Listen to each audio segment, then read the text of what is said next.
എടാ അമ്മക്ക് സുഖമില്ലെന്നും പറഞ്ഞ അവിടെ അവള് ഒറ്റക്കല്ലേ അമ്മടത്ത് പോവാറില്ലല്ലോ, എന്നെ വിട്ട് പിരിഞ്ഞ് നിൽക്കാറില്ല. 2 ദിവസം നിൽക്കട്ടെ എന്ന് പറഞ്ഞ് പോയിട്ട് വന്നു പറഞ്ഞു. അപ്പൊ 5 ദിവസം കൂടായി പോയി. അപ്പൊ അമ്മക്ക് കുറവുണ്ടാവില്ല, അതുകൊണ്ടായിരിക്കും. 7 ദിവസമായില്ലേ? ആ വിളിച്ചാ വീട്ടിൽ തന്നെ ആണോ അതോ ആരുടെ? പിന്നെ അവിടെ പോവാൻ അല്ല, ഈ പെണ്ണുങ്ങളുടെ കേസായോണ്ടാണ്. പെണ്ണുങ്ങളെയും കാലാവസ്ഥ നമുക്ക് പ്രവചിക്കാനൊക്കത്തില്ല, എപ്പോഴാണ് വീഴ്ച. നീ പ്രവചിക്കണ്ട, അത് അവള അങ്ങനെ പോയി നിൽക്കാറില്ല, അവളെ അമ്മക്ക് തോലാത്തോണ്ട് അവിടെ പോയി നിന്നാ. കഴിഞ്ഞ ദിവസം ലുലു മാളിൽ വെച്ച് കണ്ടു. അമ്മക്ക് എന്തെങ്കിലും സാധനങ്ങൾ മേടിക്കാനാ തിയേറ്ററിന്റെ വാതിക്കല്. ആര്? എന്റെ വൈഫ്. നീ കണ്ടോ? ഞാൻ കണ്ടില്ല, ഓരോരുത്തർ പറഞ്ഞു. ആരാ പറഞ്ഞാരാ? ഗിരീഷ് മറ്റേ ചിട്ടിപ്പിരിവിന് വേണം. ഗിരീഷ് വായെടുത്താ നേരെ പറയാറുണ്ടോ? നോണയല്ലേ പറയാറുള്ളൂ. അവൻ എന്റെ അച്ഛനെ കണ്ടെന്ന് പറഞ്ഞു. എന്റെ അച്ഛൻ മരിച്ചിട്ട് എത്ര വർഷമായി?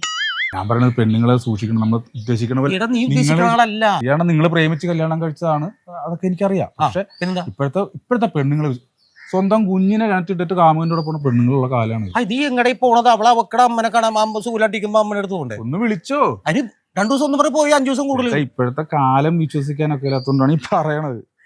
അത് നോക്ക്. എന്ത് വർത്താനം? ഹലോ, ഇല്ലടാ ഞാൻ അങ്ങോട്ട് വരുവാ. പോയാ? നേരത്തെ പോയെന്ന് പറഞ്ഞു വിട്ടെന്ന് പറ. ഞാൻ വരാം. ഇല്ല വരുമ്പം പോരെ, അടുത്തൊരാളുണ്ടായിരുന്നു. ചക്കരമ്മ. ഓക്കെ ഇതേ വരും അവര്. വൈഫാണ്, എൻ്റെ അല്ല, കൂട്ടുകാരൻ്റെ. ഇത് നമ്മൾ അങ്ങോട്ട് കയറി ചെല്ലണല്ലേ, ഇങ്ങോട്ട് വന്നതല്ലേ. എടാ അതാണ് ഞാൻ ഇതൊക്കെ ശ്രദ്ധിച്ചോളണം.